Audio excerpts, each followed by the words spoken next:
如何在 Parent View 接受或拒絕學校派位？重要資訊：你會收到紙張派位信及能在 Parent View 內的文件 Documents 中找到。接受派位表示你希望保留獲派學校的學位。拒絕派位表示你不打算入讀獲派學校。我們並能將這個學位在下一派位階段派給其他學生。就算家庭繼續參加下一輪派位，我們強烈建議所有有興趣就讀三藩市聯合校區學校的家庭接受其學校派位。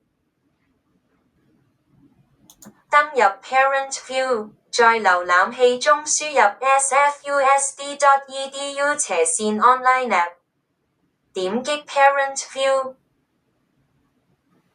輸入你的用戶名和密碼，點擊 OK。溫馨提示：你可以在任何時間更改頁面所顯示的語言。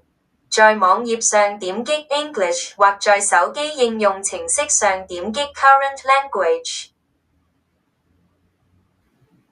如果你已收到、看到派位信，點擊網上表格 Online Forms。如果你需要查看你的派位信，點擊文件 Documents， 然後點擊派位信。更多資訊和跟從步驟，請參閱以下網站 sfusd.edu/documents。選擇接受或拒絕學校派位。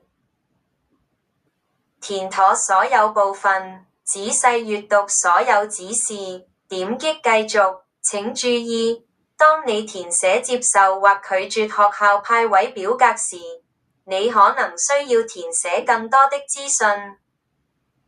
請閱讀住址規定，請在下方輸入你的全名，即是要與屏幕右上角所顯示的名字一樣。點擊保存並繼續。為所有學生接受派位，點擊保存並繼續。為所有學生拒絕派位，點擊紅色的繼續拒絕按鈕。確認地址，點擊保存並繼續。如果你的地址與網頁上顯示的不一樣，請取消點擊這個框，然後輸入新的資訊。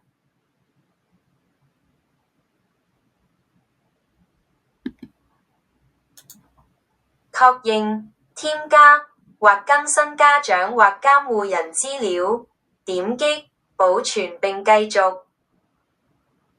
如果你已經準備好提交表格和已為所有學生填妥資料，點擊保存並繼續。為尚未填妥資料的學生，點擊為這個學生填寫資料。選項一，共4項，接受獲派學校，並刪除候補名單請求。你的子女將入讀獲派學校，他們將從所有其他學校的候補名單中刪除。選項二，共4項，接受獲派學校，並保留在候補名單上。你的子女將入讀獲派學校，他們將繼續保留在其他學校的候補名單上。選項三，共4項，拒絕獲派學校，但保留在目前的候補名單上。